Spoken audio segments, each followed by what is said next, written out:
All right, hey everybody, how's it going?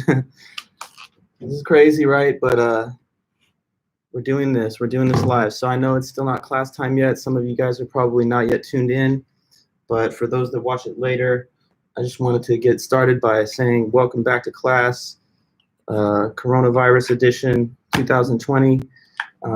Today is Monday, March 16th, 2020. This is for Chapman University. Hey guys, how are you all doing? I hope you're doing well. Anybody who wants to chime in, say anything, feel free to just type in your browser, any comments or questions. I'll see them right here on my screen. I have a whiteboard, as you guys can see, and I got plenty of markers. I got the study guide right here ready to go. So I'm just going to be with you until 9:50, and we will go over as many of the different study guide questions that you guys might have. Or any other questions, really, as long as we're, continuing with the class in this format. I just want to make sure that you guys are comfortable and that you're all on the same page with me. But here I am. I'm here to help you guys with the study guide. So the way that I like to do review sessions, I know it's not 9 o'clock yet, so we're not necessarily rushing to get ready, but I just kind of wanted to get it set up early just to give people a little margin, like I said in my email. But the way I like to do review sessions is to just sort of field questions from the students about which topics on the list they would like to go over. You guys have received this study guide through our Blackboard system. I emailed it to you. There are 40 questions listed there, and I'm going to take about 10 of them off of this list for Friday's midterm exam. And what I'm going to do is basically send the class through Blackboard that list of questions that are taken off of the question bank that we've all got access to now. And I'm going to give you guys a window of time to basically send me, your midterm responses, and I'll have you do basically 6 questions out of 10. So that's the way the format will be on Friday. We don't know which 10 I'll select, but you guys have plenty of time to prepare and make sure that you're able to give a solid answer to whichever ones that I do choose. So that's the basic method that we're going to apply. That means that we should take as much time as we can today and Wednesday, these 2 virtual class meetings scheduled this week prior to midterm, to go over as many of the questions as we possibly can. So I'm right here. I'm kind of waiting until 9 a.m. To really get it going because that's the official class time that we have got. But please let me know if anybody from Chapman is watching right now. Feel free to chime in, chat, throw in a couple of comments, so I just get that feedback from you. That'll help me to understand that the system's working. I know it's our first time, so there are kind of going to be probably some bumps in the road as we do this, but we're just doing our best and making do with the situation as it is. So I have this window open. I'm going to open another window on my laptop for a moment and just see if I'm receiving any messages from you guys. Maybe I'll quickly send a Blackboard announcement out to people just to say, hey, tune in, because this is for you guys. This is review session time. I want you to do well on your midterms. So therefore, we'll just take as much time today as we can in our window and go over as many questions as you guys want. But I want to go in the order that you guys determine. So when 9 o'clock happens and you have your study guide with you, I'm assuming, just direct me to which topics or questions on the list that you think we should go through, and then I'll do my best to, just try and explain in a good, solid way what the correct information would be. Okay, so hold on here. I'm just pulling up my Chapman email account on the side here.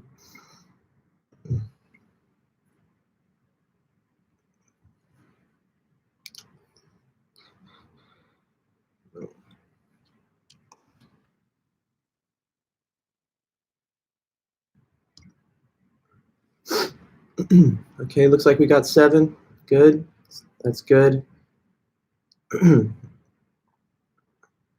8. All right, cool. We're making progress. Still 5 minutes till class time. 9. Okay, people are arriving to class. That's good.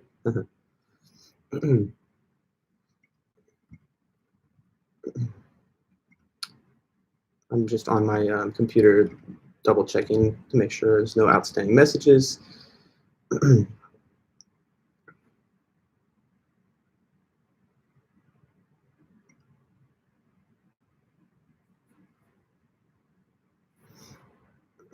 Okay. And then also, I like I said to you guys before, I have finished grading your guys' first essays. Today, when I finished at the office and return home, anybody that wants their score, simply email me and I'll reply with your grade. And if you'd like, I can also send you photos if you want of the comments that I wrote on your essay that justify the grade. Some of you probably would like the comments that give you some feedback, so definitely feel free if that's the case. But I'll just respond to individual messages that I get in my email inbox later today on the topic of the first essay. But yeah, they're all graded. There's a lot of decent scores, and you can find your score out today. I'm done with my duties at the university at about 3:45. Then I'll be back home probably about 5 o'clock, and at that time, I'll reply to any and all messages that have piled up over the course of today.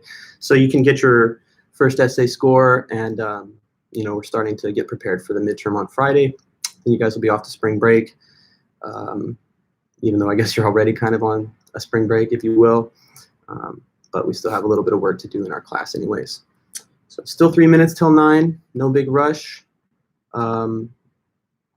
Let's see. To those that are watching, do you mind? Can some of you guys just type in and just let me see that you're here?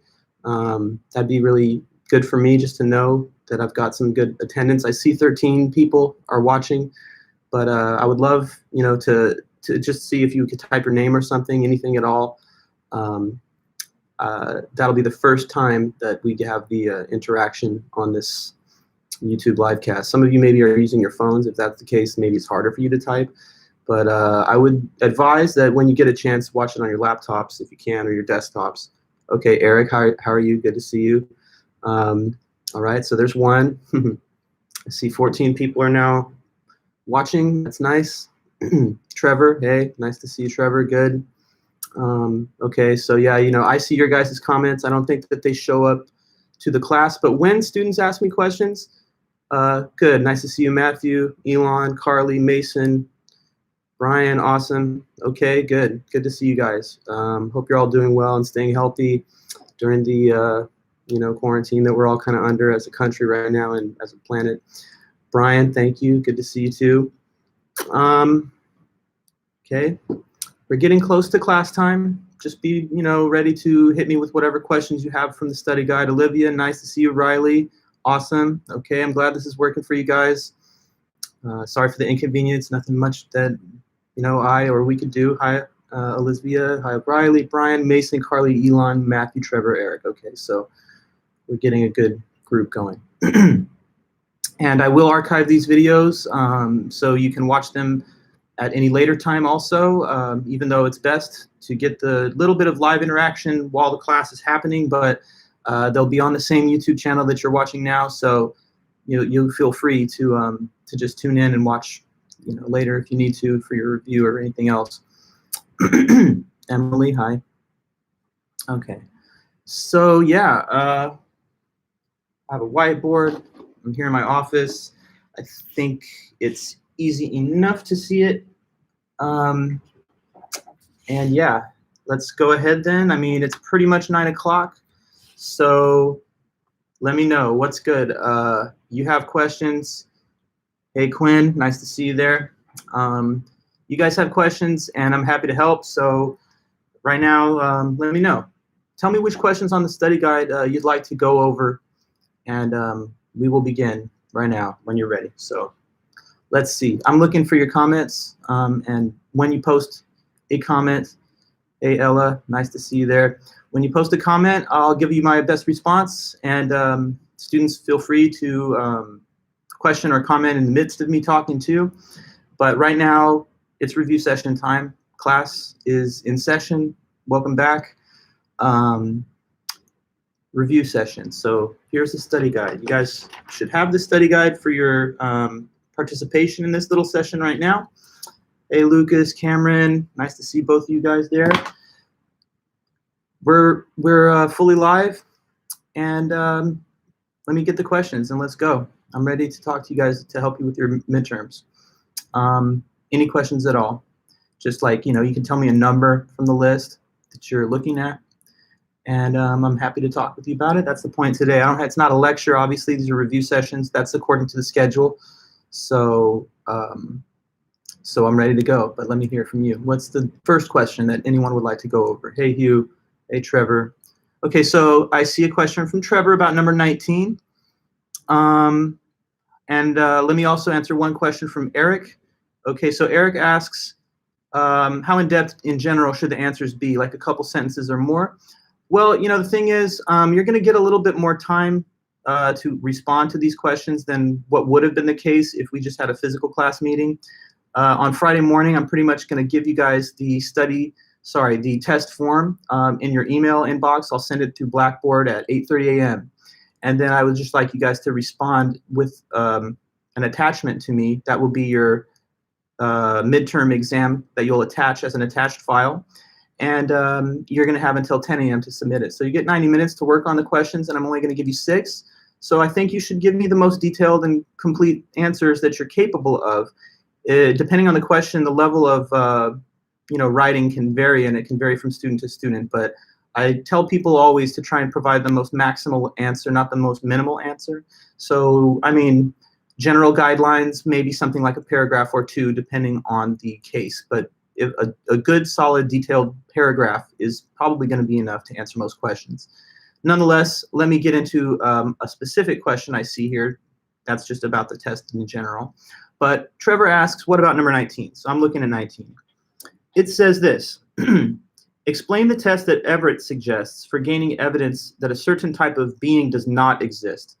Okay, so this question is about the article by Nicholas Everett, Theism in Modern Science.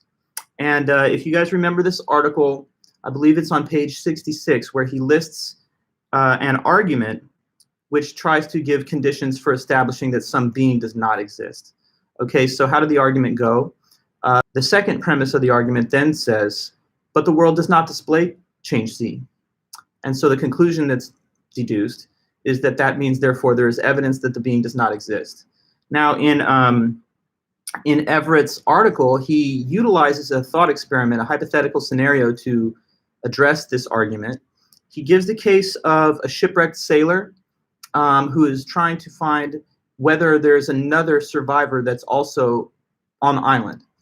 And so he reasons like in the way the argument suggests. He says, first of all, if there were another survivor that wanted to be discovered like me, then he would do certain things on this island. For example, like he would make tracks or create a fire or maybe crude tools or make noises, okay? So the thought of the individual on the island is, if I go out and look around for these kinds of things, this is what I would find if there is another survivor.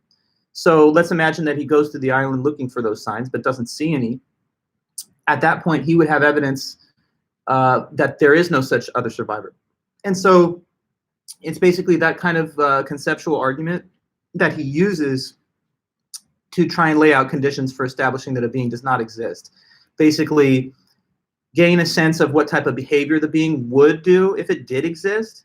And then if there's no evidence of such behavior and you search for it, you don't find it, then that would give a reason to think the being is not real. In the case of our lectures, I remember mentioning, I think, to you guys that when I was like a young kid, people telling me that Santa exists, and I thought, okay, well, if he does, then I should see, certain things on Christmas if I'm standing or seated in front of the chimney, fireplace. I didn't see any of those things like pitter-pat of hooves or, guys sliding down the chimney or anything. So, I got evidence from that there was no Santa. In the real bigger picture of his essay, he's interested in the question of whether God exists and whether scientific discoveries about the universe kind of contradict the assumption that God exists, which he does think is the case. But anyway, that would be 19, just some information on number 19. So that's a good one we're starting with. Plenty of time to go. So let me hear from any of you guys. You, buddy. That's number 19. Okay, Elon, I see a question up there. I may not have seen it at first about number 8. Is that right? Ella's talking about 9, 12, 15, and 20. Okay, so let's just take it one by one. Let me go back then to deal with some of the questions that Ella's mentioning there. So like number 9, it says, describe 3 factors that Paley thinks would not undermine the judgment that a watch sitting in the forest must have been made by a watchmaker. Okay, so remember that William Paley wrote the argument from design, and that argument basically tries to establish that God exists because there has to be some way to explain the existence of things in nature that have a function or a purpose, like the eye or whatever. And he utilizes this analogy involving a watch. He says anybody who found a watch would know for sure that the watch can only exist because it was created by some intelligent designer, because it has a purpose, and because all the parts within the watch have to be so carefully assembled in order for it to conduct that purpose of telling time. So, you know, that's the example of Paley. Think of a watch. It's got a, you know, clear purpose and a lot of intricate workings inside. Therefore, it must have a maker that's got intelligence. Okay, and so we say the same about an eye, which in a similar sense also has a function and carefully assembled parts. Now, having made this, you know, claim about the watch and everything, he lists things, factors, that would not cause a person to seriously doubt or deny that the watch had a maker. Okay, and so I believe it's on page like 33 or 4 that he lists these 8 different Roman numeral items, but in our lectures I kind of just emphasized 4 of them. So one is, nobody would doubt that the watch had a maker simply on the basis that they had never seen a watch being made. So that would not cause one to doubt that the watch had a maker in case one had not seen it made themselves. Another thing that would not cause one to doubt that the watch had a maker is if the watch is broken or it's not working right. That's not a good real reason to think the watch didn't have a creator. And also, so if you've never seen one made, it's broken, or you don't understand how it works, none of those 3 things would be factors that would cause doubt about the watch having had a maker. And also he says nobody would entertain this possibility that the watch exists due to chance events in nature. That would not be an alternative hypothesis for how the watch came to be. So that's 4. I believe this question is asking for 3. So you could just sample from those as you saw fit. Just, okay, that's number 9. Now in 12, another question mentioned here by Ella. So I'm just going over a few that are mentioned in her typed question here. About number 12, it says, explain Ernest Nagel's criticism of mystical experience as a source of evidence for God's existence. So this question is referring to the argument sometimes the person says God exists. Why? Because I had an experience that was very powerful, and that was a religious experience that somehow revealed that God exists. It could be that the person had an event in their life that seemed to them to be miraculous or just extremely powerful and spiritual. But whatever the case is, sometimes these experiences are given as the evidence that God exists. Okay. Now, what are the criticisms of that type of argument? You guys maybe remember that the author Nagel said, well, there are 2 big problems with that argument. First of all, it's based on evidence that cannot be shared to other people.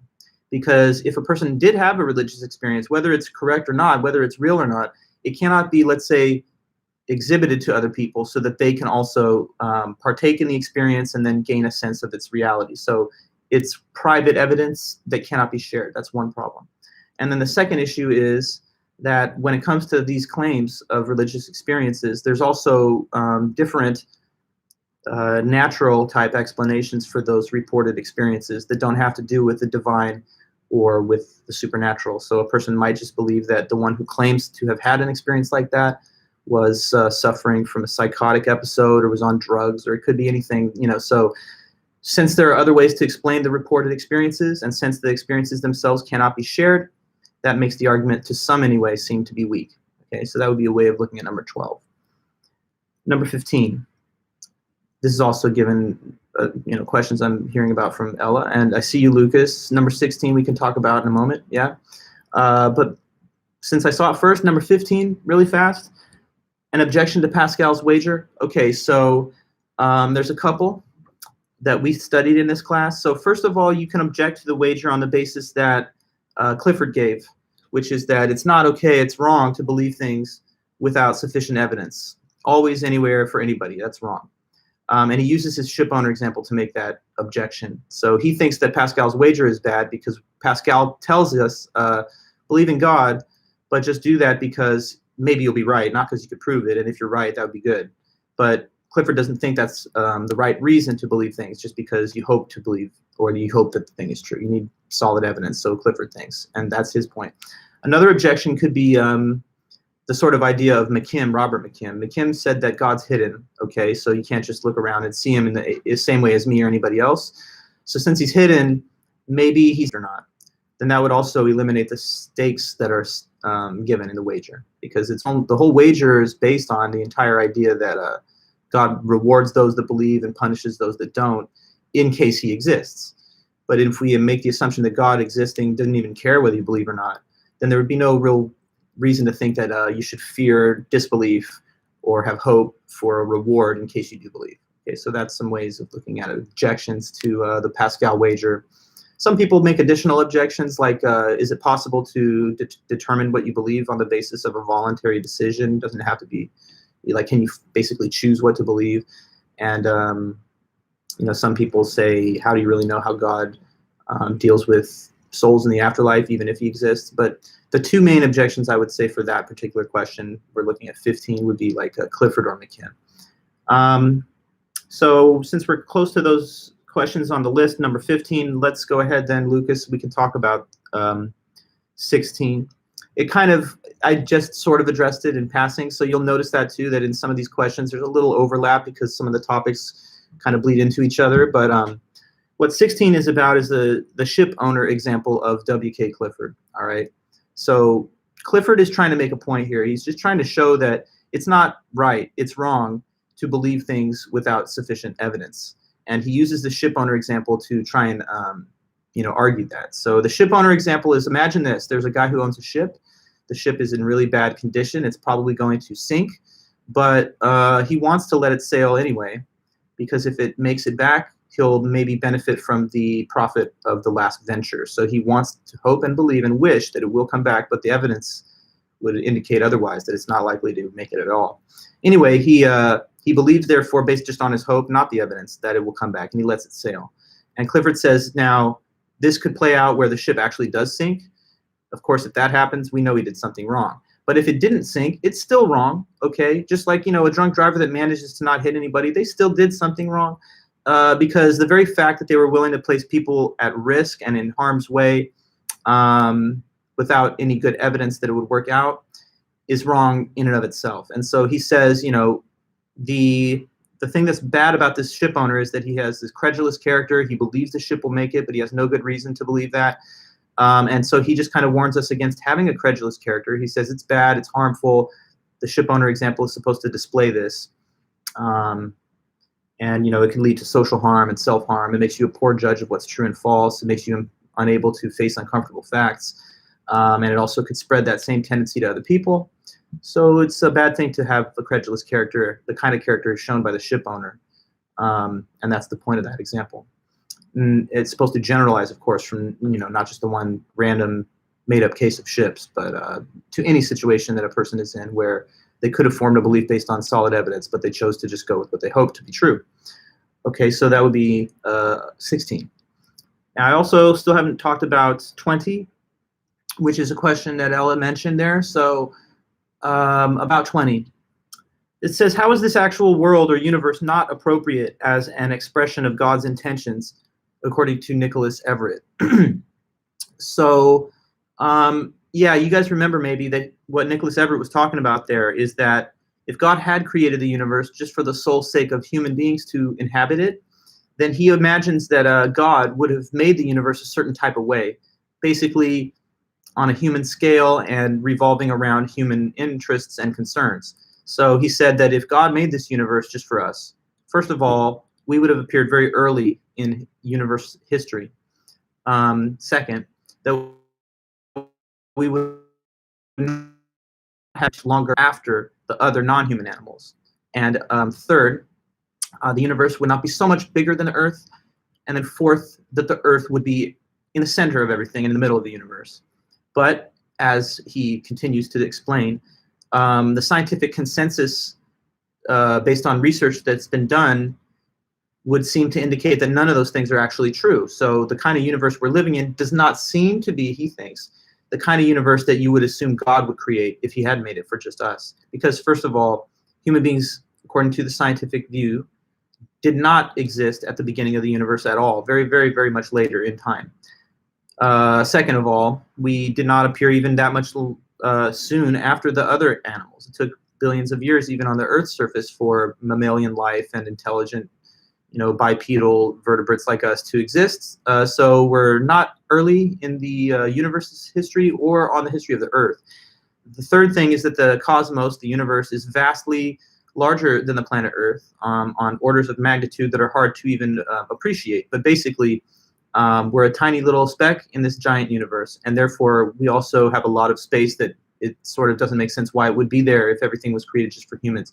And then the fourth thing is we're not in the center.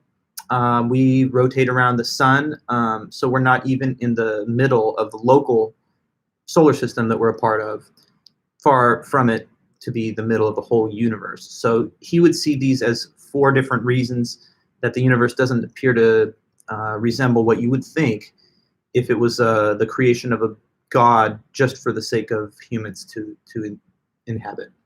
Okay, so I think I've covered all the questions. I see at least the first couple in this list that I'm looking at on the screen. So we can just, go from there. What's next? More questions. I'm happy to take them. It's right now 9:17, so there's about 30 minutes left in our lecture or class period. So let's see, what's next? Where you want to take this? 38 through 40, Carly? Okay. So we're talking then about the questions at the bottom of the list, the ones that deal with the trolley problem. So let me say this. Let's just, maybe you asked about 38 through 40, but let's start with 37 and just cover all the trolley problem questions at once right now, because they'll all be together. So first of all, 37. It says, explain the trolley problem by explaining bystander at the switch and transplant. Okay, so Judith Thompson, American philosopher of the 20th century, has written this paper, Trolley Problem. And basically, it's an attempt to explore the intuitions that audiences have about cases of killing versus letting die. So the trolley problem itself involves a comparison between these two cases mentioned in question 37, bystander at the switch and transplant. So first of all, in terms of answering this question, you have to start by going over the two examples. So first of all, bystander at the switch. Okay, so there's a trolley. It's out of control, driving straight forward, and it's going towards 5 people on a track that it will hit and kill. And the thing is, there's a fork in the track. Like, okay, I mean, you guys have seen this picture, I'm sure. Trolley.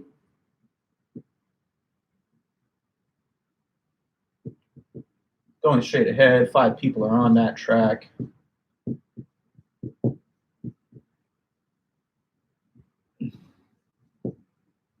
Okay.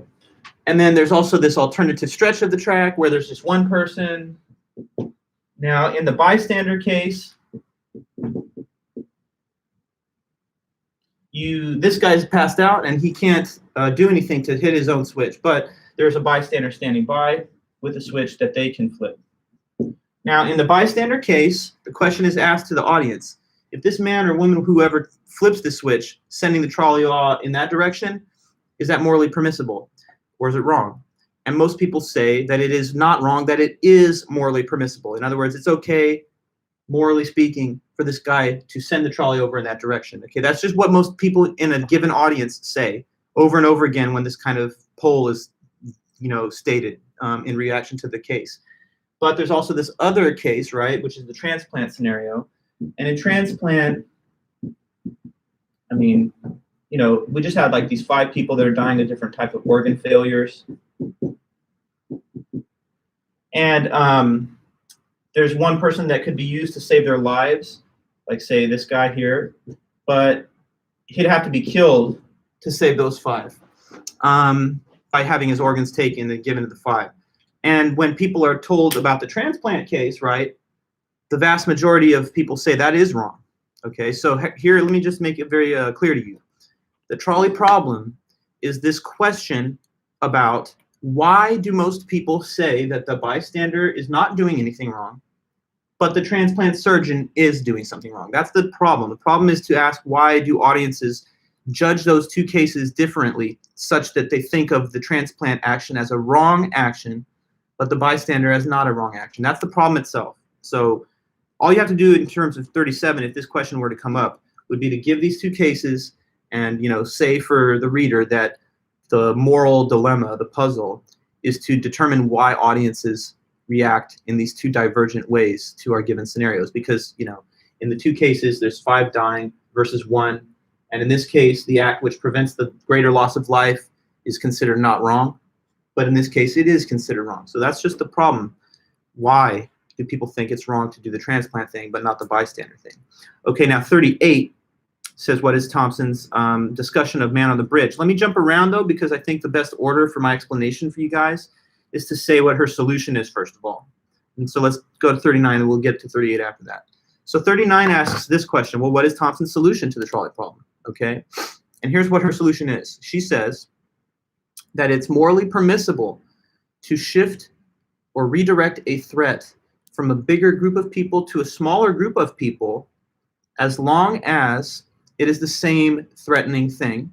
Okay, and one moment, Marissa, I'll get to your question in just a moment. But as long as it is the same threatening thing, her argument is that people judge it to be permissible to divert that threat to fewer people, but it's got to be the same threat. So in bystander, it's a trolley that could hit 5 or instead could hit 1 if the switch gets flipped. But it's not a different threat. It's the same trolley that's either going to hit 5 or 1. Now in transplant, that's the problem. It's a different threat. These 5 people are threatened by organ failure currently. But if the surgeon gets involved, then this guy over here is threatened, but not by organ failure at all, rather by the homicidal surgeon bearing down on it, right? So that's the problem. It's not directing an existing threat into a less numerous group of people. But there's also a second component to her solution, okay? And the second component is that it has to, first of all, be the same threat that's being shifted from more to fewer, but also the means of shifting the threat cannot violate anybody's important rights. So why does she have to include that second little additional clause? It's because of the man on the bridge case. Okay, so man on the bridge example, now we are talking about 38. Okay, it's a scenario in which we vary the case of the trolley a little bit. So in the man on the bridge case, there's no longer a track that's forked. And there's not a bystander on the switch either. There's a bridge that overlooks.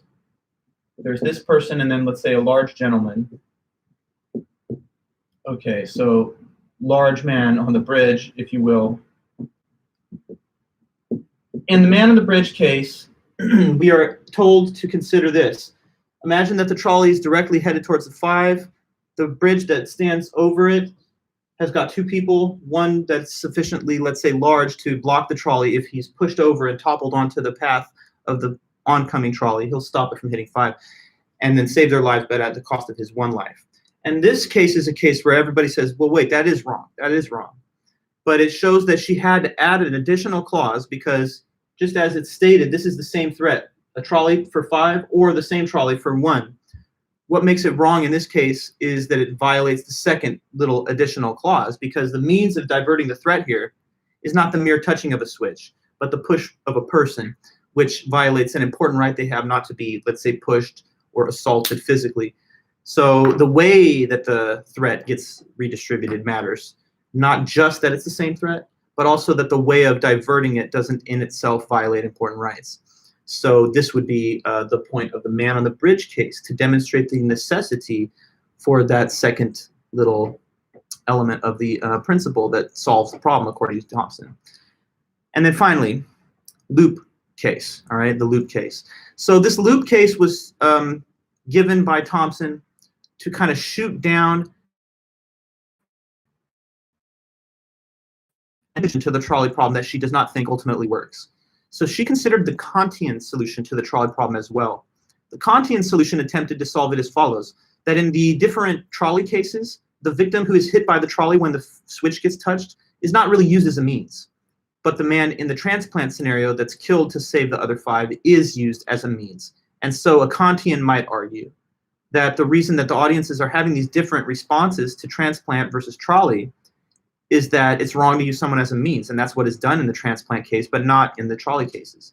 And why would one think that those people are not used as a means in the trolley cases? Well, the argument could be given, not talking about man on the bridge, but bystander and trolley driver, that it could be argued that in those cases, though a trolley will hit one person if the switch is turned, it's not their death that one essentially is intending, merely the diversion of the trolley onto another track.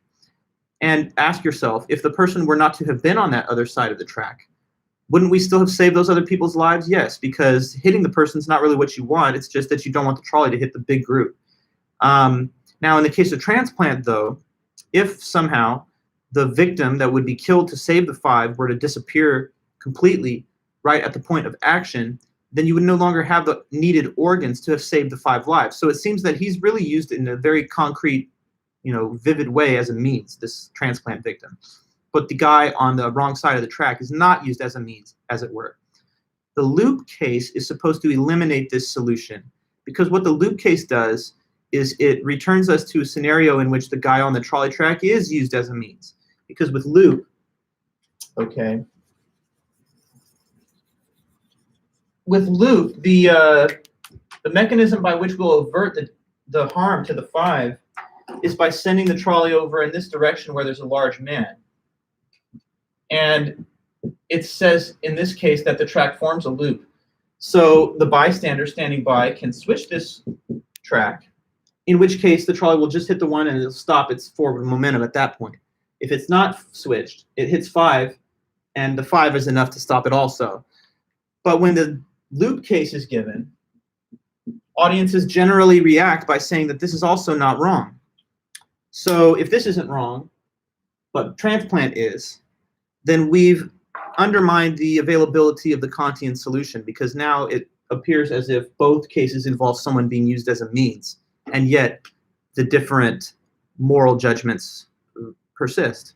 So that's what she thinks pushes her to the actual solution that she ultimately does give, which is that it's not so much about the means thing. It's, you can switch a threat from a bigger to smaller group as long as it's the same threat and it doesn't involve an action, the means of diversion, that violate an important right. Okay, so just a cluster of information there about these trolley cases. Of course, we wouldn't be, given all of them probably in the way that I'm going to select 10 questions off of the whole list, but maybe 1 or 2 or could show up. So it's good that we're covering those and talking about them for now. Now let me see again on this list of questions. I see a question about number 35, the lifeboat, and we can talk about that. Marissa, you say, do we need to understand Foote's and Kant's solutions to the many scenarios presented in Thompson's scenarios? Well, here's what you would need to know. You'd need to know about Kant's solution if I selected the question about the loop, because the whole point of a loop scenario is to undermine the effectiveness of the Kantian solution. So like for that question about loop, you'd have to mention the Kantian idea, but not just to talk about the problem itself, nor to talk about Thompson's solution to it, nor really to talk about man on the bridge. So you really only would have to talk about the Kantian so-called solution in case loop track was the question that was mentioned. You could talk about the Foote solution in stating Thompson's preferred answer to the problem as well, but it's not absolutely essential to do so. Let me mention this, and it's something I think I might have said before, but making it clear, that each question that you submit on the midterm is going to be scored on a 0 to 4 point scale. So it's not like, all or nothing like a math answer where it's just either you got the correct number or not. It's on a gradient. It's on a sort of continuum. So you want to try and push for, your most thorough, comprehensive, and complete answers to get 4s basically on all the questions that you submit. But a person that, let's say, missed a few things or said a few things inaccurately would still get credit, but just maybe, a 3 or 2. It's on a grade point scale. So like a 4 is like an A, a 3 is a B, a 2 is a C, 1 D is 0 F. So you'll see your scores when the midterms are done, graded in that way. Each individual response with a number between 0 and 4 that I'll then add up and divide by 6 to get your total grade for that. But anyway, just a couple of additional things. So I see the most recent question that anyone has asked me about is number 35. Everybody's still good? Still, focused on this? Hopefully so. I see we got good attendance, about 20 of us. So I would say so far we're having a successful first virtual session. It's a little weird for me. I've never done this type of thing before. I'm pretty good with the internet, obviously, but never taught, college classes and stuff in an online instructional format. So we're kind of just learning as we go, but I would say so far so good. And thank you guys so much for your help. But anyways, back to the list. So number 35, Hardin's Lifeboat Example. Okay, well, Garrett Hardin made the argument against helping the poor. He thought that it's neither obligatory nor, in his judgment, is it even really beneficial in the big picture. But let's talk about his example, lifeboat. Okay, so the lifeboat example of Hardin is what he thinks is the proper metaphor to think about what obligations that we do or do not have to the global poor. All right, so in this lifeboat example, he says, imagine that each wealthy nation of the world is symbolized as a lifeboat floating out in the ocean. There's Lifeboat USA and Lifeboat, Britain, France, Germany, whatever, the big wealthy industrialized nations, most of all United States, but each one has got a boat that stands for it in the metaphor. Okay, now the people that are on the boat, the passengers, are like the citizens of those wealthy countries, and they're doing relatively well, safe and secure on these boats. But the problem is there's a lot of people in the water too that are not doing well at all, that are struggling and that might drown in the water that they're in. The case is mentioned as such that there's 50 people, let's say, on your lifeboat, 100 in the water, and the boat currently has a capacity of 60 maximum. So he asks, what would you do or what should you do concerning the 100 in the water that would love to have an opportunity to join the boat and access its resources and the security and safety that it provides? So he said, well, if you tried to bring on all 100, which is how many are on the water, and by the way, the breakdown of numbers 100 versus 50 in the boat is supposed to mirror the global situation of like 1/3 of the world's nations are wealthy and the larger cohort, 2/3 are comparatively poor. So, 2/3 is 100, 1/3 is 50. There's 100 in the water then. Okay, so suppose that you wanted to take on all 100 and help all. He's setting it up such that you would see it as a failure, because then all the people that you bring on are going to cause the boat to sink because it'll overwhelm its capacity. Now the boat's not safe and useful for anybody, even a smaller number, even for 50, for example. So he says don't let on all 100, even though that's how many people need or want help. Maybe just bring 10, because the boat still has spare room for 10 more if it's 50 with a capacity of 60. But he says if you do bring 10, you're also going to eliminate the critical margin of safety that you would have had if there was some spare room left open. So he thinks that it's also not even wise to let on a smaller number of 10s, and therefore he advises a very harsh kind of policy of not letting anybody in there, and instead kind of maintaining a vigilant guard against those that would board without permission. And he says, thinking about it like this, you see the correct metaphor or whatever of what your obligations are or are not to the global poor, that the best method of securing the continued prosperity at whatever of the wealthy nation that you're a part of already is to be kind of unwilling to provide aid and assistance to the outsiders that are poor, either in terms of international food aid, monetary aid, and he's also kind of he's also kind of what you could say advocates for strict immigration controls and stuff too. So I mean, that's all part of his essay. The lifeboat metaphor just kind of sets off his larger argument that as much as you may want to help a lot of people, it overtaxes the resources that are available for even a wealthy nation to help all that would like to help. And it undermines the prosperity and security of those that are in the better position to even attempt to do so. And he has additional arguments later, that he thinks it feeds into the overgrowth of the poor world population to provide such aid, which he thinks is in a way driving the problem too. But that's the basic lifeboat metaphor. You got a boat, not enough space for everybody that wants space. People in the water stand for the poor situation, but if you try to help them all, it would destroy the system which provides the prosperity for the even more moderate number. So, I mean, I don't know if I wouldn't agree with everything he said in his argument, but that is his case that he made. Yeah, so number 35.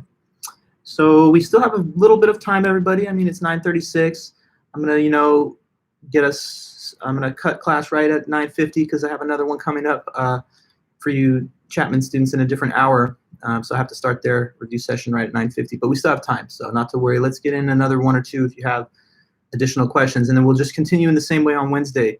Tune in again on Wednesday morning, and then we'll stream another time. So Eric's asking about number 27. Let's see. 27. Okay, so it says explain both versions of the categorical imperative. Now, that's talking about the work of Immanuel Kant, a famous German ethical philosopher. He says that if you want to know what's right or wrong to do, if you want to know what the moral law is and what it commands and what it forbids people from doing, then you should think about this principle that reason can discover, which is called the categorical imperative. Okay, now there are two versions of the categorical imperative according to the author. The first one says, act only on maxims that could also be universal laws. Oh, interesting question from Marissa. I'll get to you in a minute. That's something I was thinking about myself. But back to this thing of Kant. The first version of categorical imperative is that you should only act on maxims that could be universal laws. Okay, so like a maxim is a person's principle of action. It says something like, I will do a given action under a certain set of conditions or circumstances. That's the maxim. When it's transformed into a universal law, you're just supposed to imagine how things would stand if all people acted according to that same principle in like circumstances. So say, for example, that a person wants to cut in line to avoid the wait, then their maxim is, I will cut in line when there is a line. And if that's a universal law, then it says all persons will cut in line when there's a line. But of course, if everybody did it, then there would no longer even be lines. And the cutter would also lose their advantage because all others would cut them as well. So this cutting thing doesn't really work if every single person does it. It only works if most people follow the rules and a couple of people give themselves an exception to the rule to, exploit those that are following it. But that's wrong, okay? So Kant is saying you really are not doing something right. You're doing something wrong if you're taking an action that cannot also be done universally. So that's the first version of categorical imperative. And the second one just says, do not treat human beings as a means to an end. In your interactions with other human beings, treat humanity as an end in itself, never as a means merely. So that is just saying that when you interact with other human beings, they're not supposed to treat them as tools or things to be exploited or manipulated for the sake of goals you may be pursuing at their expense. So you just can't, lie, cheat, steal, use force, fraud, or whatever to attain goals at the expense of other human beings. Treat people as though they are the goal, not things to be used in the attempt to attain certain outcomes that you would like. So, I mean, if I don't know, if a person's in a relationship or something and they were cheating in that relationship, you could say that they're maybe using the other person and the trust that they have vested in them and exploiting it for their own pursuits. And I don't know, another case, if I had stolen something from somebody or whatever, maybe I'm using their wealth and property as a means to my own advantage of gaining possession over it, but of course without their willing consent. So you know that you're treating someone as a means according to Honora O'Neill, and this is the basis of a second question, number 28, but they're kind of a package deal. You know you're treating a person as a means when you involve them in an interaction that they would not consent to. Oh, no, not to worry, son. I see you there. Hi. But anyways, yeah. So two versions of categorical imperative. Number one, only act on maxims that could be universal laws, and you give an example of what might violate that. And the second one, never treat people as a means to an end. And just explain what means and ends are. Ends are goals. Means are things that you use to get to the goals. And that would be a fine answer. And from Marissa, question, in terms of Thompson scenarios, do you think people compartmentalize their morality as if there is a hierarchy of decision-making? It's a tough question. I mean, I think people's actual, everyday moral intuitions are not as systematic as what we teach in philosophy and what these theories provide for. I think that actually if you sample people's opinions on ethical topics, most people are kind of like a grab bag of different ethical views. On the one hand, sometimes they think as a utilitarian. On the other hand, sometimes they think as a Kantian, and it's really hard to determine a consistent set of principles for most people across the board. Many people's moral intuitions are untutored and just spontaneous, so it's not usually the case outside of the realm of academics and specialists that people like painstakingly adhere to just one ethical framework. We've learned two big ones, utilitarian theory, that's consequentialist, and Kantian ethics, which is deontological. There's also virtue ethics, which is a third paradigm that many people focus on, and we didn't really have enough time in our class to study it. But in like a full ethics class, you might be exposed to the work of Aristotle and virtue theory. I think that most people do kind of compartmentalize their morality, and they don't adhere to like one systematic framework, but those are just some thoughts of mine. Yeah, for sure. So we still have a little time, maybe close to 10 minutes. And I'm happy to take any like maybe last question for now. And we'll be ready for today. We'll just resume on Wednesday. Let me know. Looking at the list here. Just looking at what you guys have. So let me know. Okay. Another question from Marissa. In the Yale video, the professor talked about the formula of autonomy and of kingdom of ends. Do we need to know that? No. So there are a couple of additional ways that some specialists of Kant do discuss his formulations of the categorical imperative. So I taught you the big two, which is the formula of humanity and of maxims that could be universal laws. But don't worry about the kingdom of ends and other stuff. One day maybe you'll read Kant and Groundwork for the Metaphysics of Morals, and then you really would be fully exposed to all those additional arguments that he makes. But for a first pass, just intro class like this, just worry about the two. That's all. Now, I also see a question about number 26 here, and so let's just get into that. Maybe this will be the last one. We'll see how much time it takes. But Eric's asking, why does Kant say that only a good will is good in itself? Okay. Well, because Kant is saying that because there are other qualities that are sometimes good, but they're not always good. Like if you're intelligent, that could be good if you're a good person with a good will. But basically, intelligence could also be harmful and dangerous if, let's say, an evil person with evil bad will has the same intelligence. So, intelligence in the wrong hands could just be an enhancement to a person's dangerousness. If they're evil, you don't want them to be that smart. You'd rather that they be a little dim-witted if they're going to be out there trying to do evil stuff. So intelligence can be good, but it can be bad. It just depends on who's got it. Same with like being hardworking, courageous, dedicated, charismatic, strong. A person that's really strong, that's a great thing. But if they're a bully, you don't want that person to be so strong, right? So it's kind of like that idea. He's saying it's a goodwill that's always good. It's just the goodwill is simply trying to act from the motive of duty to uphold the moral law. And that's always a good thing.